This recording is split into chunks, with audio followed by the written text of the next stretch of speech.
Entonces empezaríamos. Ok, como todo conflicto, hay que recordar que siempre va a tener una serie de antecedentes, no necesariamente en el pasado cercano al momento del conflicto en cuestión. Entonces, aquí habría que, de entrada, pensar cuál es el papel de la Iglesia Católica en México. La Iglesia Católica, por el desarrollo histórico de nuestro país, ha sido siempre un grupo con una gran influencia en cuanto a poder. Si nosotros pensamos que el conquistador español era un católico a ultranza, y esta herencia nos la deja, obviamente nos daremos cuenta que la Iglesia fue acumulando con el paso del tiempo una gran cantidad de poder.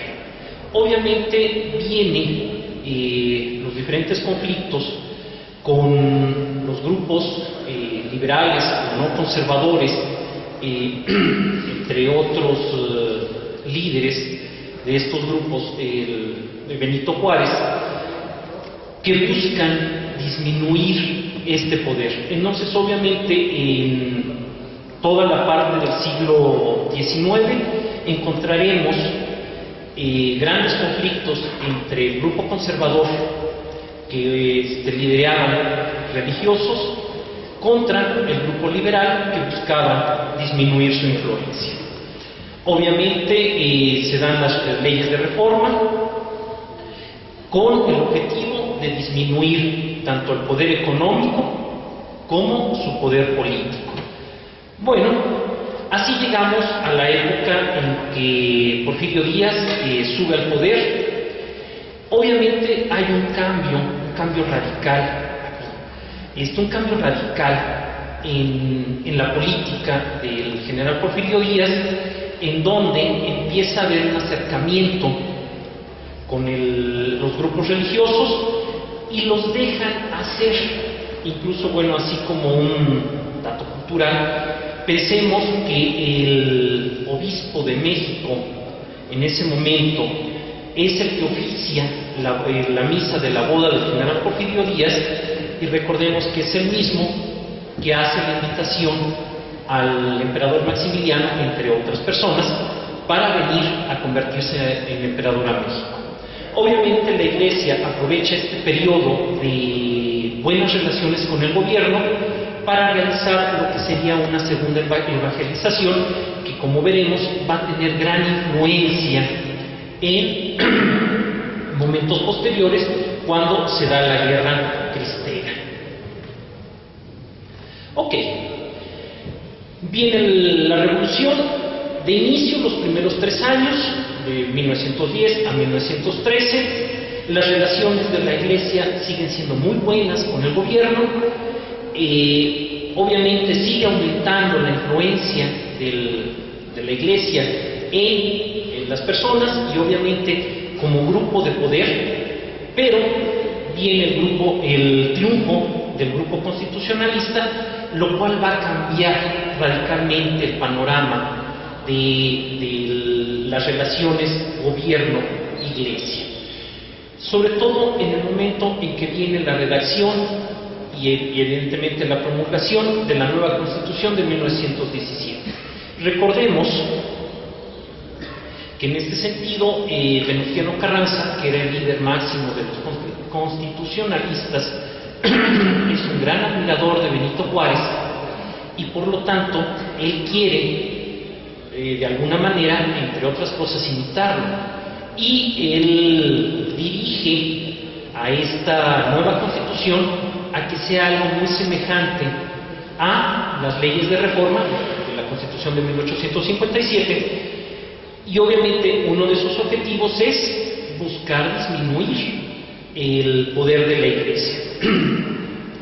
Ok, entonces esta nueva Constitución va a establecer de facto una política en donde va a existir un cierto nivel de intolerancia a la práctica religiosa, y por otro lado va a buscar eliminar de manera tajante toda la personalidad jurídica que hasta entonces había tenido la Iglesia. Hasta antes de ese momento, los eclesiásticos podían participar en política y podían tener propiedades, podían acumular dinero. Obviamente eso les permite ser un grupo políticamente muy fuerte. Obviamente se prohíbe el voto de los religiosos, no puede tener ningún bien raíz la Iglesia, y además prohíbe el culto público, es decir, estas cuestiones tipo procesiones y todas estas situaciones que son demostraciones de situaciones religiosas fuera de los recintos religiosos. Además, en ese momento el Estado va a establecer una serie de reglas que le permiten controlar tanto el número de iglesias presentes en México como el número de sacerdotes que van a poder ejercer como sacerdotes. Y bueno, finalmente se prohíbe la participación de la Iglesia en todo asunto político y le quitan una de las principales fuentes de poder a la Iglesia, que es el impartir clases. Hasta antes de ese momento, el número de escuelas religiosas era bastante importante. Es más, ella cumplía de manera muy clara y evidente la función de educadora. A partir de ese momento, el gobierno en turno se apropia de esta situación y queda como una educación laica, en donde no se puede hablar de religión, obviamente controlada por el Estado. En ese momento la Iglesia no tiene realmente una reacción violenta.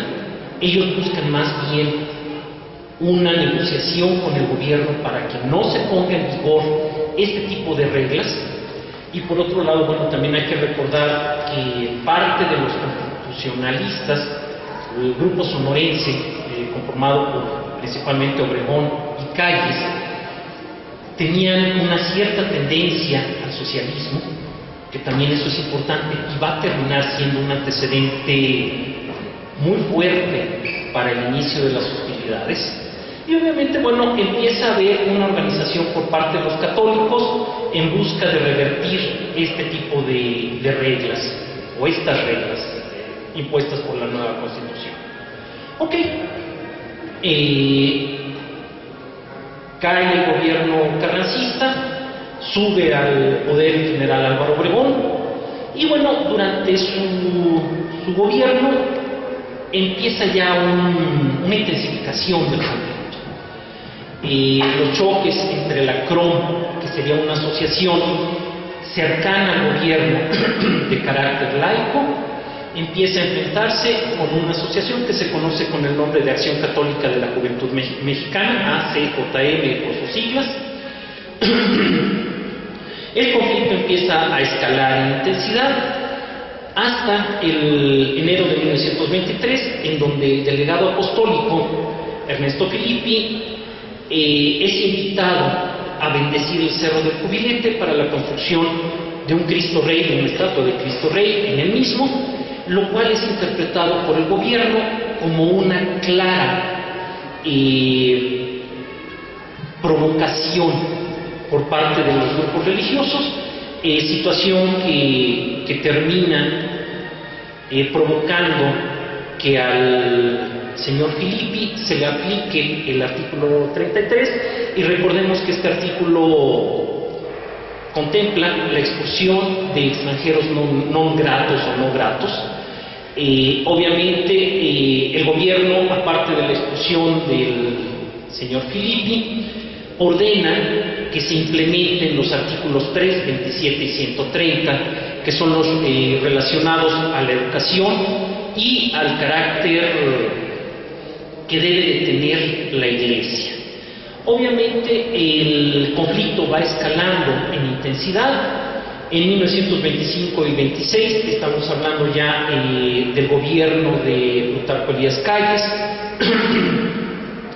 Simplemente se expulsan a un número aproximado de 183 sacerdotes extranjeros y se cierran 74 conventos.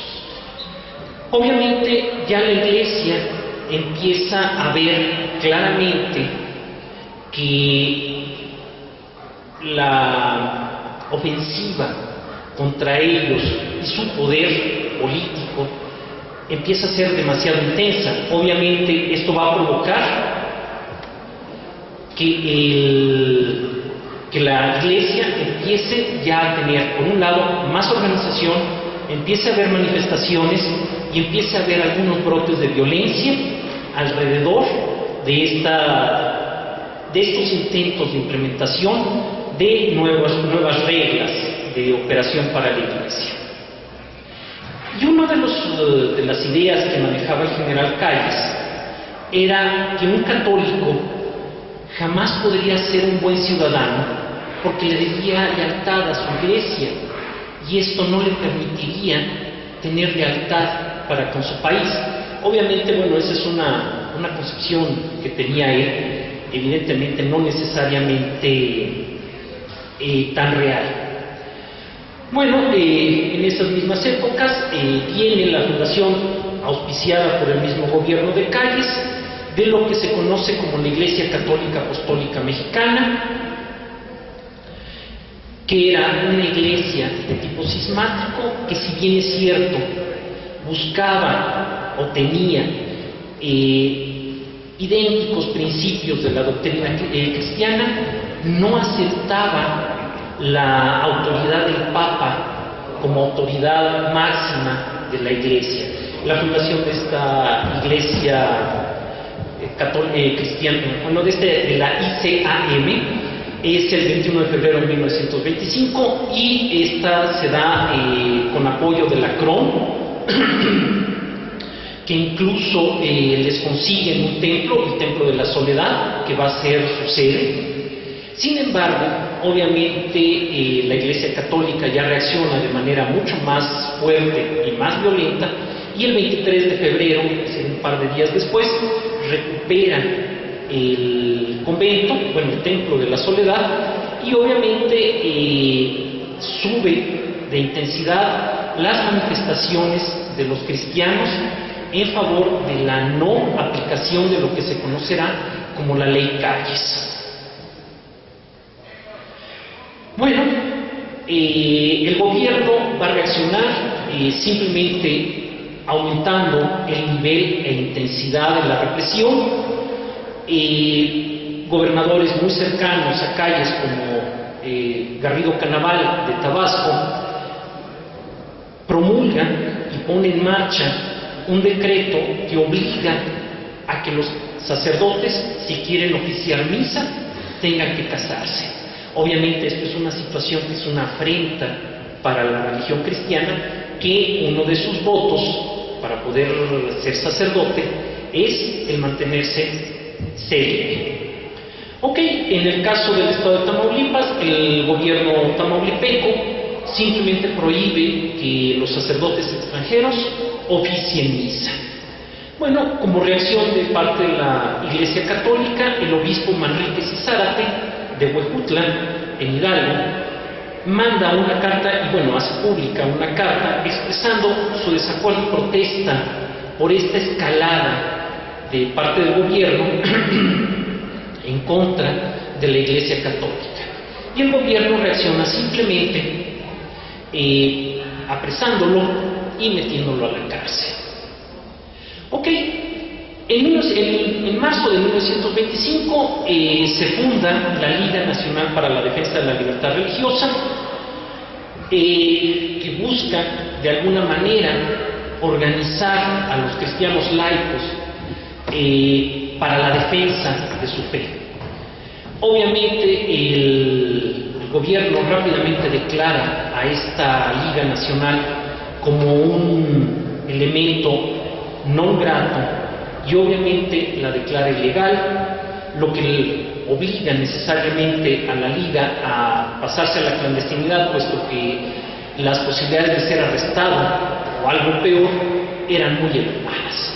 Digamos, también recordemos que en esa época eran épocas muy turbulentas, en donde las posibilidades de ser arrestado era el mal menor si era uno opositor al gobierno. Normalmente se resolvían muchas de estas situaciones con asesinatos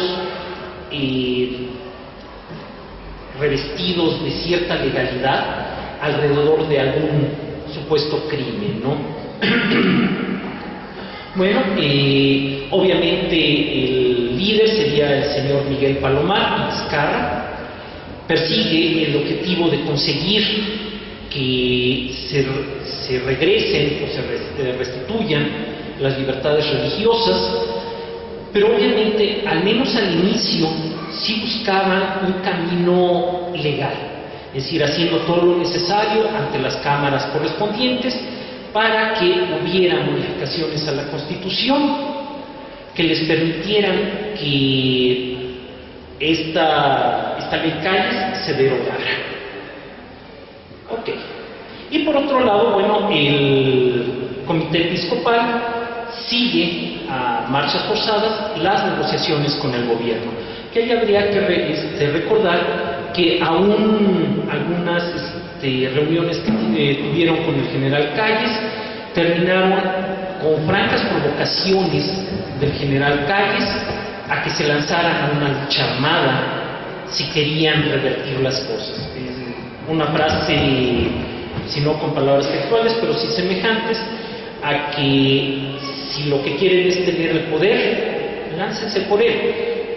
Y a lo cual alguno de los cardenales le contestó que si él estaba proponiendo que se lanzara a una revuelta. Y el general Calles básicamente contesta que sí. Bueno, entre 1925 y 26 sigue la escalada de violencia. Obviamente en octubre, en el estado de Tabasco, lo que les decía, recordemos que el señor Garrido Canaval era un individuo de mano muy dura y que realmente era anticatólico de línea muy dura, y obviamente en esa época él aprovecha para prohibir el culto católico en Tabasco. Si algunos de ustedes han ido a la zona de Tabasco, Campeche, recordarán que prácticamente no se ven iglesias antiguas. ¿Por qué razón? Porque en esa época, a instancias de Garrido Canaval, se genera una asociación que sería conocida como los Camisas Rojas, y por órdenes de este señor se queman muchas iglesias, es decir, son destruidas. Ok, en los estados de Chiapas, al mismo tiempo, en los estados de Chiapas, Hidalgo, Jalisco y Colima, empiezan a aplicarse castigos, es decir, de penas de cárcel a individuos que practiquen la religión católica. Ok. Como si no fuera suficiente este panorama, en 1926 el periódico El Universal publica una serie de declaraciones del arzobispo de México, José Mora, y del Río, en donde fijan su postura, claramente su postura en contra de esta situación anticlerical que presenta la Constitución. Obviamente se da una ruptura definitiva entre el Estado y la Iglesia, ya no va a haber más negociaciones, al menos de entrada. El obispo es detenido por el gobierno y en intervención por parte del Papa le pide a los católicos cierta serenidad y que no participen en política.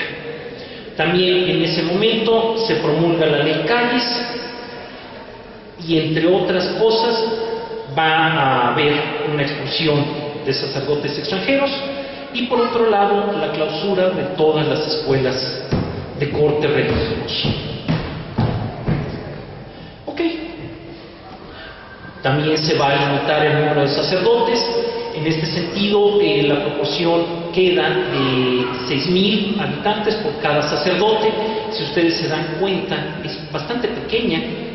Si pensamos que antes era del orden de cerca de los 3,000 por cada sacerdote, es decir, la disminuyen a la mitad. Y en algunos estados incluso llega a ser por cada sacerdote, por cada 10.000 personas, un sacerdote. Ok, obviamente se legisla como un delito la enseñanza religiosa, y esto hace que de manera automática desaparezca la libertad de enseñanza y el derecho a educar a las personas en la fe que uno desee. Ok. En este momento la cúpula la cúpula de mando de la Iglesia Católica considera que ya no existen garantías suficientes como para seguir la fe católica, y manda un comunicado a Roma en donde anuncia la clausura o el fin del culto a partir del 1 de agosto de 1926. Obviamente la gente reacciona de manera muy intensa, y un día antes, dicen las fuentes, que mucha gente empezó a celebrar bautizos, bodas y todo tipo de eventos religiosos en vista de esta suspensión de cultos. Por otro lado, hay por parte de la Asociación de Defensa de la Fe Católica, se envía al Congreso una petición firmada por cerca de 2 millones de personas, en donde piden la derogación de la ley Calles. Sin embargo, esta ley es rechazada.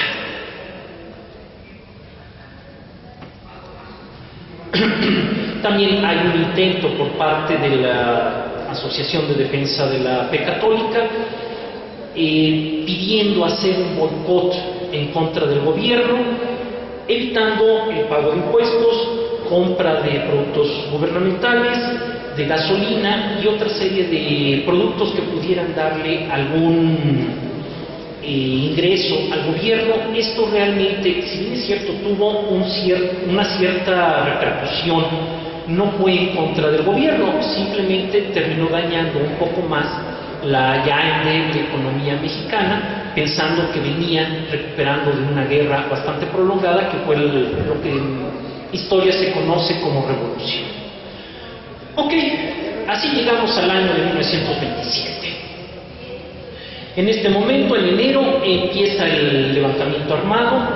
Hay que considerar que los primeros individuos que se levantan son normalmente gente del medio rural, campesinos, obviamente gente mal preparada, mal organizada, mal armada.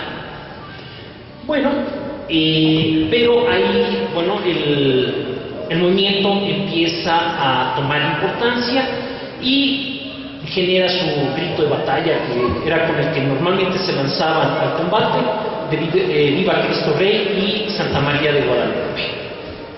Obviamente el gobierno reacciona a esta situación, y algo que hay que mencionar es que la represión en todo momento de la guerra cristera fue siempre brutal. Es decir, por parte del gobierno se dieron demasiados abusos. Es decir, llegaban a los pueblos que obviamente, si estamos pensando que eran individuos salidos de ellos mismos, normalmente los protegían. ¿Cómo reaccionó el gobierno? Simplemente llegaba, hacía quemas de pueblos enteros, de cosechas, hacía leva de soldados, o simplemente colgaba a la gente. Es decir, hay, cualquiera que quiera verlo, no lo traigo porque es demasiado gráfico, a la orilla de las vías de los ferrocarriles había postes de tendido telegráfico. Normalmente adornaban estas líneas telegráficas con cualquier cantidad de gente colgada, participara o no participara en el movimiento. Obviamente esta situación fue generando, como toda guerra civil, un mayor encono, y evidentemente algo más, que la gente cobrara mayor decisión a la hora de combatir. ¿Por qué? Porque sabían que había de dos: o ganaban o iban a terminar como adornos en un poste telegráfico. Ok, en un principio esta Esta revuelta se circunscribe a los estados de Jalisco, Zacatecas, Guanajuato y Michoacán. Pero conforme fue pasando el tiempo, se fue extendiendo por todo el país, por todo el centro del país.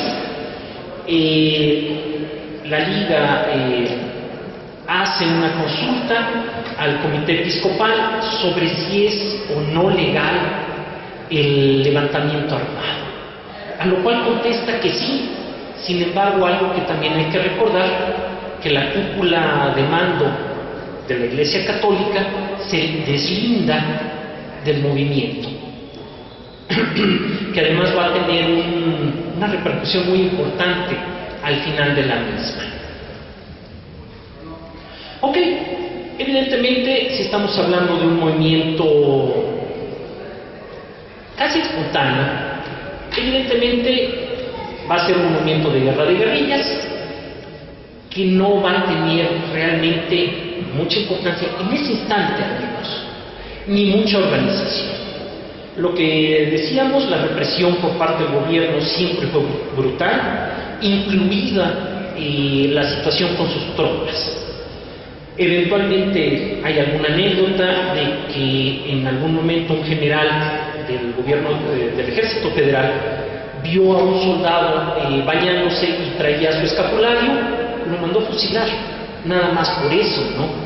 Y en contestación a este grito de ¡Viva Cristo Rey!, muchos generales obligaban a su tropa a lanzarse a la lucha gritando ¡Viva el diablo!, lo cual también le dio un corte de guerra santa por parte de los, o hacia el lado cristero, ¿no? Entonces esto, si ustedes ven, terminó provocando una escalada en los niveles de violencia de esta guerra. Ok. Y bueno, la Liga se da cuenta de que requiere un mando unificado. Si nosotros revisamos, podremos ver que hubo más de 200 generales cristeros. Obviamente esto significa que la organización era muy difícil y eran los ejércitos cristeros. Evidentemente ellos necesitaban a alguien que generara un mando único y por esta razón contratan básicamente como un mercenario al general Enrique Gorostieta. Curiosamente, bueno, el general Gorostieta nace en 1890, él es oficial del ejército porfirista, él egresa del colegio militar en 1906, él está en activo, es un oficial formado en el arma de artillería y él está con el ejército federal hasta 1914, en donde es derrotado Victoriano Huerta y es licenciado. Él tiene que huir del país por temor a las represalias. Él, digamos, su forma de pensar, él era un individuo agnóstico, es decir, no tenía una creencia religiosa como tal, aparte de que era masón. Lo cual, obviamente, hay mucha gente que se pregunta, bueno, ¿y por qué aceptó el mando de las tropas cristeras? Bueno, simplemente en un principio lo hizo simple y sencillamente por dinero. Tenía un salario muy elevado, pero con el curso del conflicto, él va dándose cuenta del convencimiento que tenía la gente y ya en la etapa final del conflicto, él se convierte al catolicismo y es más, él de ahí en adelante hasta su muerte, cada vez que sale a pelear, lo hace con un gran crucifijo. Ok. Lo que les decía, existían más de 200 jefes cristeros. Obviamente, algunos tenían experiencia militar, otros no la poseían. En este sentido, el carácter popular de este levantamiento provocó que los líderes fueran individuos, si no electos por votación popular, sí aceptados por consenso de sus tropas. En el momento que alguno de ellos perdía la confianza, tenía dos caminos: el camino de agarrar y regresarse a la tropa sin más influencia, como si acabara de llegar, o irse a otro lugar. Ok, y por parte del Ejército Federal, los generales más importantes durante este periodo fue el general Eulogio Ortiz. Por cierto, fue el autor de esta anécdota que les comento del soldado y el escapulario. Espiridión Rodríguez, Saturnino Cedillo, la zona de San Luis Potosí, el general Lázaro Cárdenas, que estuvo en la zona de Michoacán, que también hay que reconocerle al general Cárdenas, que intentó ser un individuo lo menos sanguinario posible. Es de los pocos generales del Ejército Federal que lo hizo. Y Miguel y Maximino Ávila Camacho, hermanos del que sería, algunos años después, presidente de la nación, en la época de la Segunda Guerra Mundial. Y el general Genovevo Delgado. Ok.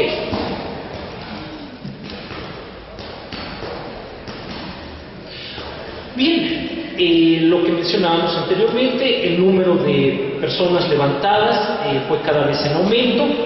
En un principio de aproximadamente 12.000 personas, llegó a pasar por 20.000, tuvo hasta más de 50.000 en los momentos de más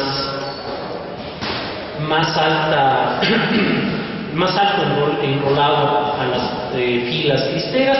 Y bueno, aquí en esta transparencia vemos más o menos la distribución. Si ustedes ven, para los momentos más álgidos de la lucha cristera, ya había contingentes armados en Michoacán, Jalisco, Guanajuato, Querétaro, Zacatecas, Nayarit, Sinaloa, Durango, Guerrero, Oaxaca, Estado de México, Morelos, incluido el Distrito Federal, Tlaxcala, Puebla y Veracruz.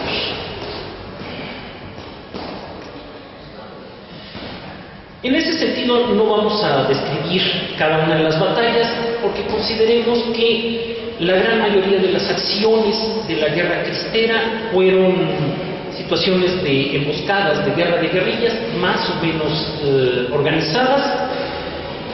Como en toda guerra de guerrillas, el gobierno federal o el ejército federal poseía las carreteras y los grandes núcleos de población. Obviamente, en el momento en que se alejaban de estos centros grandes de población y de las carreteras, entraban al territorio cristero y bueno, podían sufrir una emboscada. Obviamente los cristeros no se aventuraban ni a las carreteras ni a las zonas de los tendidos ferroviarios y mucho menos a las ciudades, aunque en el caso del asalto a Manzanillo y del volcán de Colima, que son dos acciones muy importantes de la guerra cristera, hubo batallas formales y obviamente se aventuraron los cristeros a ir a centros urbanos. Ok, y finalmente, en cuanto al fin del conflicto, primero viene la reelección del general Obregón en 1928. También sabemos que antes de que tome el poder, el general Obregón es asesinado en el restaurante La Bombilla por León Toral, y obviamente esto retrasa el fin del conflicto, puesto que el general Obregón era partidario de una solución negociada. Él ya no quería una guerra civil, que obviamente todos sabemos que genera, por un lado, fuertes enconos entre la población y por otro lado, un retraso económico muy importante. Y consideremos que México venía de 10 años de revolución, era un país empobrecido. Ok, pero bueno, el presidente interino Portes Gil no establece ningún intento de negociación en 1928 y no es sino hasta 1929 cuando por intervención del embajador de Estados Unidos, el señor Morrow, empieza a haber contactos entre el gobierno y la cúpula religiosa, que además vivía en el exilio. Ok, el señor Morrow se trae a la cúpula religiosa, a los obispos, al obispo de México, entre otros, en un tren y simplemente no lo deja salir hasta que llegan a la Ciudad de México y lo obliga a que haya negociaciones. En este sentido, algo que hay que recordar, que el general Gorostieta no estaba de acuerdo con las negociaciones. Tan no estaba de acuerdo que un caso más, como en toda la historia, desafortunadamente historia mexicana, es traicionado por la cúpula religiosa, venden la posición en donde, o da información, esta cúpula religiosa da información en donde se encuentra. Estaba en una hacienda en los Altos de Jalisco y es emboscado y muerto por el Ejército Federal. Obviamente, ya sin este gran opositor, la Iglesia Católica acepta pactar con el gobierno y se establece lo que se conocería como un modus vivendi. ¿Qué entendemos por el modus vivendi? Ok, tú haces como que haces y yo no digo nada. Se da amnistía a todos los levantados. Sin embargo, de los 50,000 combatientes cristeros, solo lo aceptan 14,000 aproximadamente. De estos, muchos de ellos fueron muertos por el gobierno, asesinados básicamente, en una represión sin precedente. Obviamente, el resto de la gente quiere seguir peleando, pero ya tampoco hay una razón para hacerlo. ¿Por qué? Porque si bien es cierto, el gobierno no echa marcha atrás con la ley Calles, sí termina haciéndose de la vista gorda y ya no busca que sea aplicada, al menos de una manera tan tajante y dura como había sido años anteriores. Obviamente nosotros debemos de pensar, obviamente no había relaciones con el Vaticano, no era legal la existencia de escuelas administradas por religiosos, pero nadie hacía nada si se descubría una, y este modus vivendi va pasando por diferentes etapas. Pensemos que en el gobierno de Manuel Ávila Camacho las relaciones con el gobierno son excelentes. Es más, pensemos que el general Camacho es el primer presidente mexicano después de la Guerra Cristera que se señala como un católico ferviente y realmente creyente. Obviamente es el mejor momento de las relaciones iglesia-gobierno, pasan por sus altibajos hasta volverse realmente muy tirantes estas relaciones en los gobiernos de Luis Echevarría y López Portillo, y finalmente el modus vivendi se acaba en el momento en el que se restablecen relaciones con el Vaticano por parte del gobierno de Salinas de Gortari, que incluso promueve las primeras visitas del Papa. Entonces, bueno, en este sentido, podemos pensar que la guerra cristera, si bien es cierto, tuvo un periodo de duración muy corto, estamos hablando de máximo 3 años, ha sido una de las guerras más brutales, de las guerras civiles que ha habido ya muchas, o que hubo muchas en la historia de México. Desafortunadamente se dio, como muchos de los episodios de la historia nacional, empañada por una gran cantidad de traiciones y búsquedas de intereses propios, pero sin embargo, algo que hay que recordar es que, bueno, en la historia no hay ni buenos ni malos, ni blanco ni negro. Podemos observar siempre situaciones en diferentes tonos de gris. Y se dieron casos, como el que les mencionaba, del general Gorostieta, en donde de ser un masón y un individuo francamente anticlerical, él muere convencido de que el catolicismo es algo bueno. Obviamente, como en todo, yo creo que hay que normar nuestro criterio, y como, bueno, ahí simplemente los invitaría a que siempre busquen información. ¿Por qué? Porque si ustedes ven en la historia de México, vean que tenemos varios cientos de años de historia, y sin embargo, ¿cuánta de ella se maneja o se nos da a conocer? Si ustedes de entrada buscan en un libro de texto si existe algo de la Guerra Cristera, van a ver que prácticamente es un tema que no aparece. Y recordemos que es una de las guerras más sangrientas, incluso más sangrienta que la misma Revolución Mexicana, en donde, si bien es cierto el número de muertos fue 1 millón, ok, en 10 años, aquí en un periodo de más o menos 3 años, murieron más de 50,000 personas en combate directo. En la Revolución, de ese 1 millón de personas, muchas murieron de epidemia, de la gripe española o de hambre. ¿Ok? Entonces, terminaría con esto de invitándolos a que conozcamos más nuestro pasado, porque recordemos que esa frase a mí se me hace excelente: quien no conoce su historia está condenado a repetirla. Muchas gracias.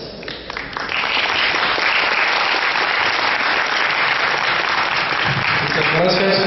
¿Algún comentario, una pregunta, algo que agregar?